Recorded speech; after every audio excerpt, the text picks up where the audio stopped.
Listen, life is for us, never against us. So says Ernest Holmes, our founder. If you are relatively new for us, when we say the word life, capital L life is just another synonym for God. So we could just as easily say God is for us, never against us. Now, if you were brought up in a much more traditional kind of religion, that is not what you were told. You were told probably that you were a miserable sinner, and there was only one way to get beyond that. This church doesn't believe in that at all. This church already believes that God has created us whole and perfect and complete, and everything that we do is to try to remember and practice that again. So life is just another word for God. Life is for us, never against us. A big, big statement, and a very freeing statement, said from Ernest Holmes.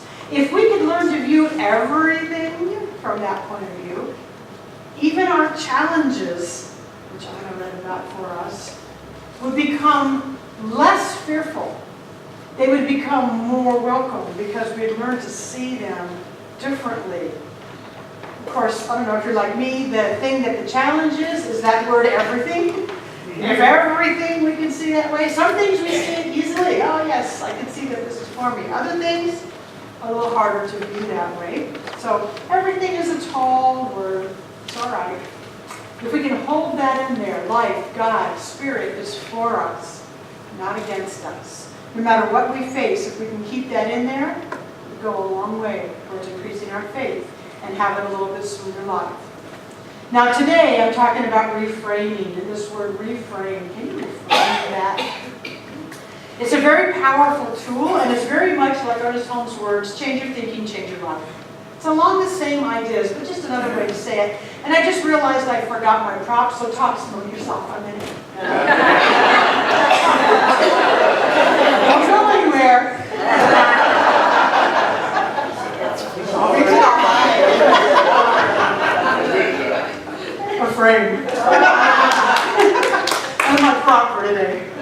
Have you ever had a piece of art in your house that you decided that maybe the framing that you put on it in 1975 was no longer the appropriate frame for it in 2015? Yes. I did that just recently. And so I had this old, outdated frame. It's like, that looks so 80s. It's something new. Reframe. I reframed. It's the same piece of art, but it looks different now because I reframed it. Easy to see it with art. The challenge is to see it with ourselves. So here's the nutshell of what this means to me. Reframing.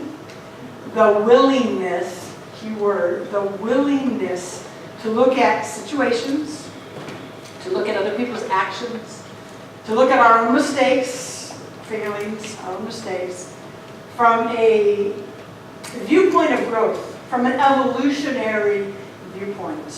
For me, the key word is willingness, because sometimes just being willing to look at it different is the first step, and sometimes the biggest step. Am I willing to reframe? Am I willing to look at something differently? So that's what my definition is, the willingness to look at situations, people, and even my own mistakes from an evolutionary point of view. So many examples flooded me when I was working on this, because you know what we're really talking about is moving beyond our habitual ways of thinking and being to something new. And there's a bazillion examples of that, but here's the few that I chose today. So keeping this frame in mind, do you look at your work as being hard or interesting? Oh, you see, because we're used to work being hard. That's what we're told is supposed to be a value. Can I reframe that? My work is interesting. Huh. Well, maybe it's just a little shift. It could be a very big difference, though, in how we view it. Just recently, last Saturday, as a matter of fact, our own Sherry Uzel was at our house for an event. Sherry, raise your hand. That's Sherry, in case you didn't know. I call her Reverend Sherry. She's pretty wise. She was getting ready to leave, and she has a bit of a drive to where she had to go. And a whole bunch of us were telling her, be safe, drive safe. Sherry said, you know what would really be more empowering would be to say, nice drive. All right. Yeah. Hear the difference? That was a beautiful, simple reframe, but powerful. Be safe, be careful. Well, I mean, it's a nice blessing, but it kind of makes you think there's danger out there, so you got to be safe. Have a nice drive. Oh, different perspective, different framework. I asked Sherry if I could share that little story, and she said yes. She says her kids are doing it now too. Have a nice drive. I'm one who often says drive safe. That changed my perspective. Oh, drive safe, great blessing. I totally hear the intention, and it is very good. But have a nice drive is even better. So, it's encouraging. Somebody says something to you or does something to you, somebody who's close to you, that it would matter, and they say a certain thing, and you take it a certain way, fill in your own blanks. And we take it some way that it's maybe hurtful, or we take it as maybe something we would judge. That means we've framed it. We've said, well, what they meant was to hurt my feelings. We've put the frame on it.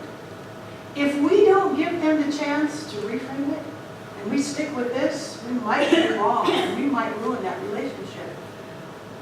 Can we change perspective? Can we at least ask them, can you give me a new perspective on how to look at that?